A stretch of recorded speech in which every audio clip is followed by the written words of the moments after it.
Hi folks, welcome to the Prepared Homestead. This is Travis. Thank you all for stopping by to watch. Today is our big monthly meeting, and that's what I'm doing right now, is transporting stuff to the big meeting house. Getting ready for it. It's always a big event, so if you're able to make it, if you've been before, it's the same place, same time it's always been, and we've got a good showing, I think, today.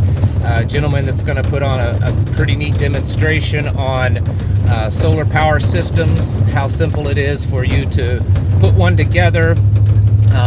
Maybe not run your entire home, but one that would, run some refrigerators and freezers and stuff like that. And right now, solar panels are about as cheap as they've ever been. There's just a glutton of solar panels on the system, on the market. So if you've ever been thinking about it, right now is the best time to buy, at least the best there's been. And coming to a class like this where you can learn how to put them together, this guy is probably the most expert person that I've ever met when it comes to solar systems.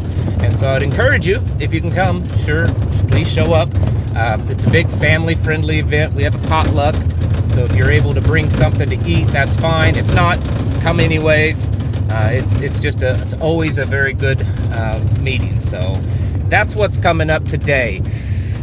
I haven't made a video in a while that steps on people's toes and ticks people off, but this today may be the one. That's not my intention. My intention is to try to open your mind a little bit, get you thinking, get you doing stuff. But sometimes in doing that, we have to step on people's toes and hurt some feels every once in a while, and that's just how it goes. So again, it's not my intention to offend you, but it just may happen. Sometimes we just need to have our feathers ruffled every once in a while. Hollywood and social media, especially YouTube, has over the past several years, even going back before there was the internet and YouTube, Hollywood did a good job of this, and now YouTube is really kind of playing it up, of sensationalizing and romanticizing militias.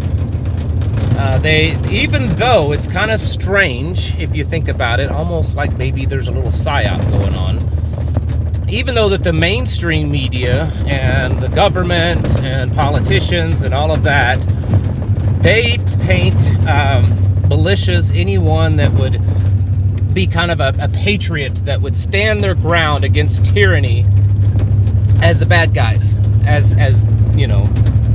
they're either incapable of doing what they say they're going to do, or they have some kind of dark ulterior motive or something like that. But either way, you have this weird dichotomy. You've got social media and Hollywood kind of playing up the militia or just armed patriots that would, like I said, stand their ground against tyranny and defend their homeland, versus mainstream media and the politicians and government saying how bad those people are. There's even laws now trying to get passed that would make it illegal for you to train.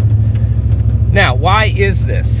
It's something I've been thinking about, and I want to make it very, very, very clear that I am not anti-militia, anti-patriot, anti-gun owner, and any of that. I'm as strong as you can get. I believe everybody ought to own a F-22 or an F-16 or a HIMARS missile systems or any. I'm serious.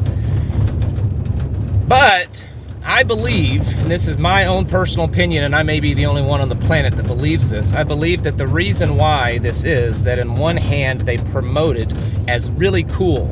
It's really cool, it sells, it's kind of that sexiness, of getting out there all geared up and going and doing the thing, whether or not you have any clue what you're doing or not, versus it's really bad, these are the outlaws and these are the rebels. My personal opinion is that this is done because they don't want you to know what you really should be doing. When's the last time you've seen a movie or any kind of cool video portray a group of people coming together and building a strong community that's self-sufficient and doesn't need government or outside assistance, and they do it in such a way that when everything falls apart, they don't really have any bad problems that they have to focus on, you know, because history shows us, if you kind of dig around, when governments and societies collapse, the bad guys pretty much prey on the weak. They're not going into villages that are strong and have it all together, and you know, all of it, meaning food production, self-sufficiency, and defense. They don't prey on those kind of groups typically. They go after the ones that are weak. And so I really can't think of too many movies or anything that's portrayed that. Maybe I was thinking about this earlier, that the Postman did show a few villages that did this, and so that may be one of the few, but most of them, it just portrays, you know, the coolness of running around with gear and guns. Not that there's anything wrong with that, but the gear and guns is really only a small portion of the big puzzle. It's only a little puzzle piece of the whole big puzzle that's needed for people to survive when things fall apart. You're not going to find just an armed group of men that's surviving and no one else, because they may be able to survive maybe in a combat scenario, but how are they going to survive when it comes to food? You see, if you focus solely on the combat defense militia aspect of it, and not things like food production and medicine and just community, family, then those men that are capable of that combat defense many times end up just becoming marauders, because they get hungry, right? You know, the MREs, they're 36-hour packs that they've put away. They only last so long, right? And they're going to get hungry, and they're going to need medicine, and they're going to want family. And if they don't have it on their own, it's very likely that they could go and take it from others, even if their original intentions were not to do negative things. And so we find ourselves in this world where prepping and, you know, patriotic type defense, I don't even know the exact way to say it, but you know what I'm meaning, has become popularized on the internet. It's cool. It's cool to get out and have the coolest things. We've gone through series and series of fads. You know, I'm old enough and I've been in this long enough to where I remember, you know, there wasn't a whole prepping industry. You know, if you wanted to gear up and stuff, you went and found some old Vietnam, Korea, or early 80s, you know, military surplus stuff, and that's what you use. Now there's a whole, you know, whole industry created around all of this, you know, and there's all these arguments and debates on which is the coolest, best way to carry a handgun, and which type of holster, and which type of scope, and there's this hyper focus on the gear, and hyper focus on the training, which there's nothing wrong with that. I mean, we train too, but that's only a portion of what we do. And so many times people get focused on that stuff, and then they forget the rest of the stuff, which really is most important. And I know that many's going to argue that no, the defense is most important, because if you can't defend it, you won't keep it. I get that, and I agree with that. But if the community itself is strong, the defense will come naturally. You know, those of you fathers out there, you husbands, the real men out there, you don't have to be convinced that you need to protect your family, right? A real man doesn't have to be convinced that he has an obligation to protect his loved ones. It's just natural.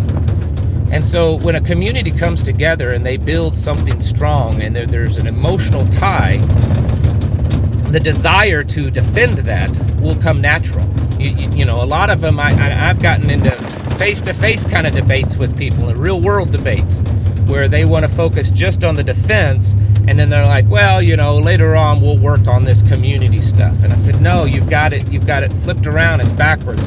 If you focus on the community, build a strong community, a close-knit community that people have an emotional tie with each other, they will naturally want to defend that. They will naturally come out and say, hey, we've got to do some training. We've got to have a plan to protect this, because we love what this is. This is meaningful to us. And so I often wonder if there's some kind of little psyop playing on that gets you to focus on the one thing that's really cool, but not the other thing that's really the most necessary. And again, I'm not purposely trying to step on toes, but I am trying to get you to realize that if you're only doing the one cool thing over here that's popular and that there's a whole industry built around it, and you think that you're going to survive this because just of that one aspect, then you're really missing a whole lot, because in the end, there's no guarantee that that one thing will be necessary. I mean, it's probably likely, but it's not guaranteed. Whereas having food to eat, having medical so that you can treat illnesses and injuries, having a family that gives you value. I mean, that's the most natural, most basic thing. That's really after God created the planet and everything in it, the very next thing he created was a family. And it's the most important thing. If you go throughout all of Scripture, it's just over and over again this reference of our relationship with the Creator versus a family. It's all interconnected. So there's really, in my opinion, next to our relationship with God the Father and His Son Yeshua, there's probably nothing more important than family. And if we are preparing in a way that excludes family, I mean, I know many groups that I hear about all the time that they're doing amazing things when it comes to preparedness and training and defense and all this kind of stuff, but they don't allow people to bring children. They don't allow a family. It's just for the men only. That's not going to work, folks. It's not going to work. You have to have the whole family involved, because that's the most important thing, is family. All civilization at its very smallest little piece is a family. A family is the basis of civilization. And if we exclude that and we don't center and focus our efforts around family and then to the greater community, which becomes a family, then all of this other stuff is, I'm afraid, it's almost in vain. You know, you're not creating necessarily a militia, you're creating a group of potential marauders. Militias are great, or just armed patriots or anything like that. I support that. But that should all be centered around a family and a community, where the purpose of that is to defend that. And if the family and the community isn't involved and you're not doing other things right now to build that family and community, strengthen it right now. Not just have a plan for when it all hits the fan, but do things right now. You know, bring that together so that there's a closeness, and so that you're already, figuring out things that you can do now to bond together as a community and be what communities used to be. If you're not doing that right now, then your plans may just fail. And so whether or not this offends you or not, it's not really something I care about. What matters is that you open your minds and realize that we're putting the cart before the horse a lot of times, and we need to be focused on how to build strong communities, strong families and strong communities, and how to make those as self-sufficient as possible, so that when things fall apart and when you might need to defend it all becomes very natural, and people will passionately and naturally want to do that because they love what they have. This is what we really need to be doing, folks. I'll probably get into this more in future videos, but I'm telling you, I really think that a lot of people are kind of getting the cart before the horse on this. Folks, it's time to get your houses in order and to prepare yourselves mentally, physically, and spiritually. Thanks for watching, and I'll catch you in the next video.